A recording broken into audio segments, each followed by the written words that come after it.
Y ahora vamos a hablar en esta sesión de hábito y virtud.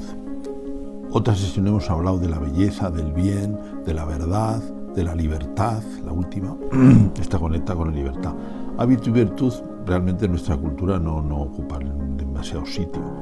La palabra virtud incluso suena a una cosa un poco pasada, ¿verdad? Pero bueno, ya la entenderemos. Pero sin embargo, el hábito designa la capacidad que tenemos los seres humanos por ser libres de autoformarnos, de autohacernos. Hoy en nuestra sociedad parece que nos podemos hacer, sobre todo en el terreno sexual, pero aquí no nos referimos a ese punto, sino interiormente, la capacidad de ser de una manera. Esto casi está olvidado. Y sin embargo, bueno, pues en cierta manera, por una es evidente, y en otra manera interesa identificarlo bien, porque hay una realidad muy importante ahí. Esta es el concepto central, la idea central del humanismo. Hábito y virtud. O sea, la capacidad que tenemos de construir algo en nosotros mismos, de adquirir algo, de adquirir una forma de ser. Pero muchas formas de ser, pues lo vamos a ver en concreto. Bien, entonces vamos al fenómeno, como siempre, el fenómeno fundamental. Luego haremos algunas distinciones. ¿Cuál es el fenómeno fundamental?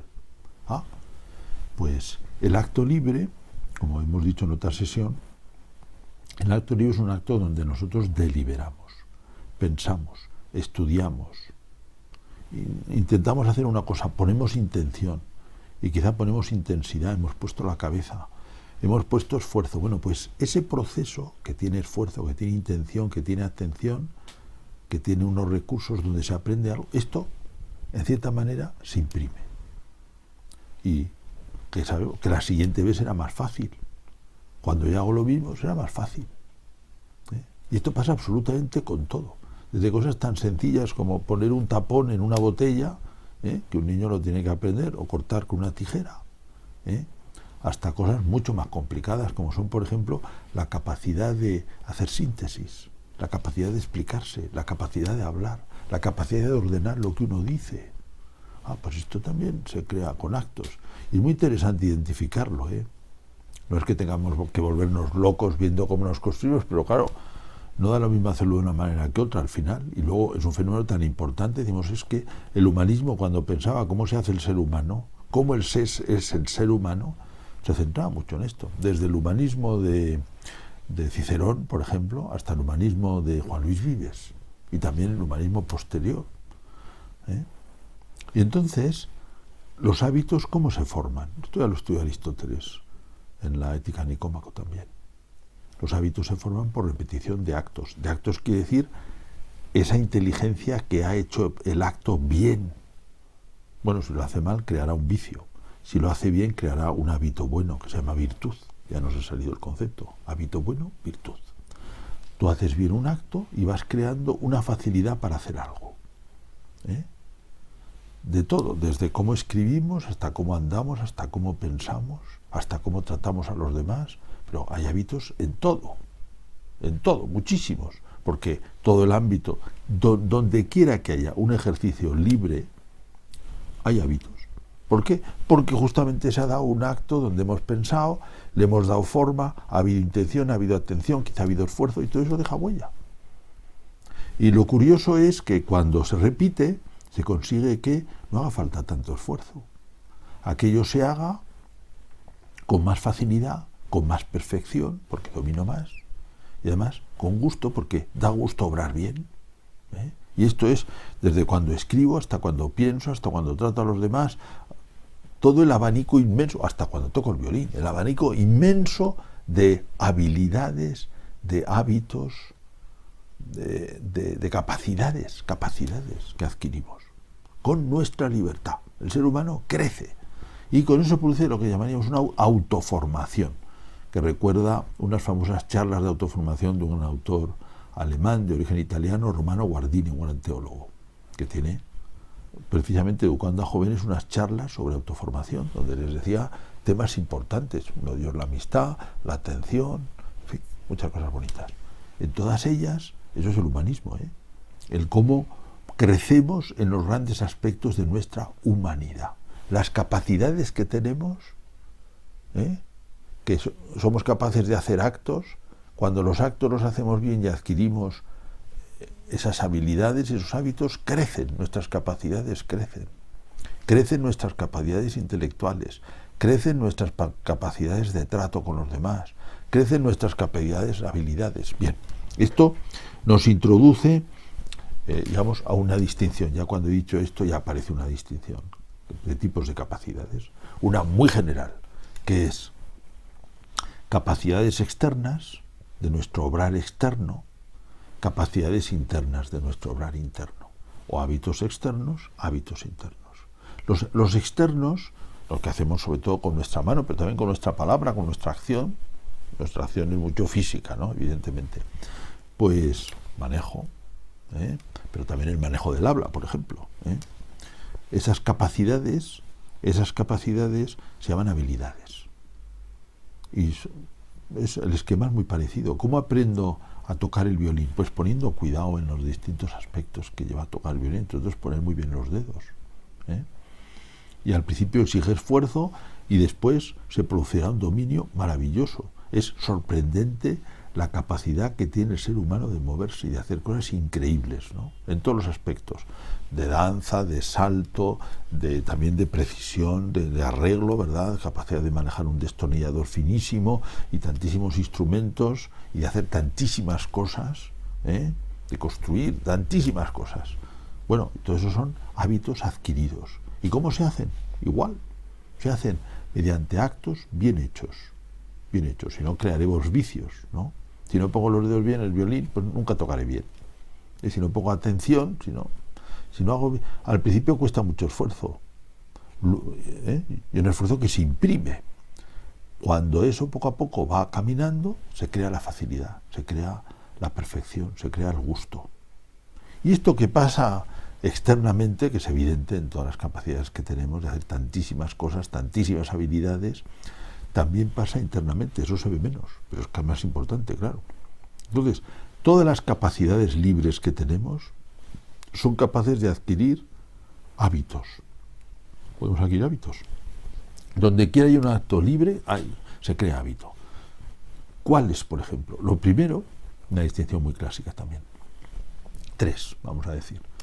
Los hábitos intelectuales, que son los propios de la inteligencia, que son, por ejemplo, leer, que son resumir, que son sintetizar, son capacidad, los grandes áreas serían capacidad de análisis, capacidad de síntesis,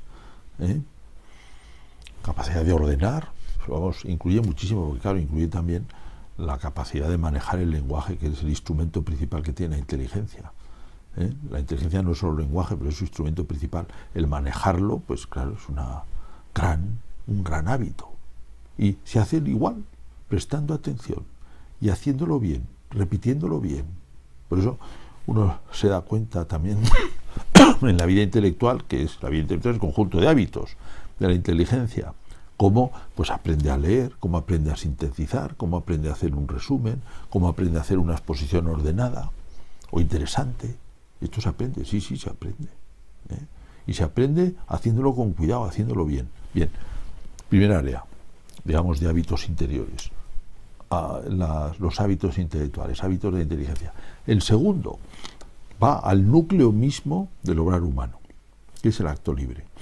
El acto libre, decíamos cuando hablamos de la libertad, que necesita deliberación, o sea, pensar, y luego necesita dominio de sí, son requisitos. Bueno, pues el acto libre, si yo quiero ser libre, tengo que aprender. ¿A qué? A primero pensar lo que hago, pensarlo bien. Hombre, sobre todo las cosas que requieren, que son importantes, ¿no? Las tonterías no hace falta pensar mucho, pero tengo que acostumbrarme a pensar bien lo que hago y a organizarme eso forma parte de la... Si yo me acostumbro a eso, seré mucho más eficaz. Y luego tengo que aprender a controlarme, a no ponerme nervioso, a no ser impulsivo, a que no se me imponga un capricho, a ser capaz de concentrarme trabajando, a hacer lo que tengo que hacer. Entonces, capacidad de obrar. Y dominio de la libertad. Pensar bien, y también forma parte del dominio de la libertad, el por qué criterio elijo, que es la justicia. ¿Por qué criterio yo obro? En definitiva, ¿qué me mueve? Eso también es un hábito, que es el hábito de la justicia, muy importante. Hablamos de al hablar del bien. Bien, entonces, hábitos intelectuales. A estos segundos hábitos, que es el control del acto libre en el fondo, bueno, el control propio del acto libre, el autocontrol, el que el acto libre sea libre, porque está deliberado, está bien deliberado y hay autodominio suficiente. Pues esos son los hábitos morales, que son las 4 virtudes clásicas: prudencia, justicia, fortaleza, templanza. Nos han salido. Dominio de sí, fortaleza y templanza, el hábito de la justicia, que es el hábito por el que decido, y la prudencia, que es el hábito de decidir bien, de pensar, la deliberación bien hecha. Bien, hábitos intelectuales, hábitos morales, y otro gran ámbito de hábitos, porque para nosotros hay más, ¿verdad?, pero es los hábitos sociales. Somos seres sociales.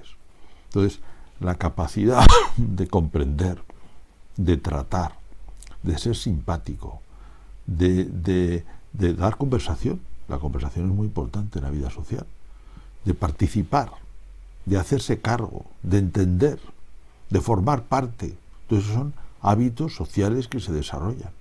Muy importante lo de entender. Y muy importante también el impulso y la capacidad de participar. El de situarse, desde luego, es muy importante. El entender a los otros a base, pues, también de experiencia y de salir uno de sí mismo, ¿verdad? Todos estos hábitos que se desarrollan y que enriquecen la personalidad. Lo hemos dicho, nos ha salido un poquito de pasada. Cuando son buenos le llamamos virtudes. Cuando son malos le llamamos vicios. En todas estas cosas que hemos dicho, en los 3 aspectos, puede haber vicios. Puedo pensar mal, puedo, digamos, ser precipitado en el obrar interno, los hábitos morales, pues, o dejarme llevar por cualquier cosa, y puedo también, pues, ser una persona de mal genio, que está acostumbrada a tratar mal a los demás, a ser muy impertinente o muy duro, o, bueno, hábitos que se nos incorporan que son malos, y que muchas veces son vicios, son actos mal hechos. Quizá no han sido al principio impulsivos, los hubiéramos podido controlar. Y lo mismo pasa con el ámbito externo, aunque, bueno, también hay vicios en tocar el violín o en tocar el piano o en tantísimas cosas, en hacer las cosas, porque no hemos aprendido a hacerlas bien. No hemos puesto el interés y la atención debida. Pues eso, que vale la pena, desde luego, hacerlo en los ámbitos externos, para hacer bien las cosas, tocar bien el violín, que cosa tan bonita. Yo no toco el violín, pero me encantaría. Toco un poco el piano o la guitarra, ¿verdad? Pero, bueno, son cosas tan bonitas, ¿verdad? Haber aprendido esas y tantas otras cosas. Bueno, se hace con cuidado. Cuanto más, bueno, sin ser tampoco, no hace falta en toda una proporción, ¿verdad? Pero se hace con libertad, con atención, y eso que es importante fuera es mucho más importante. Los hábitos de la inteligencia, los hábitos de la libertad, los hábitos del trato. Esto forma a una persona. En cierta manera, autoforma. Aprendemos de los demás, pero claro, como somos libres, nos formamos con nuestra propia libertad. Así es.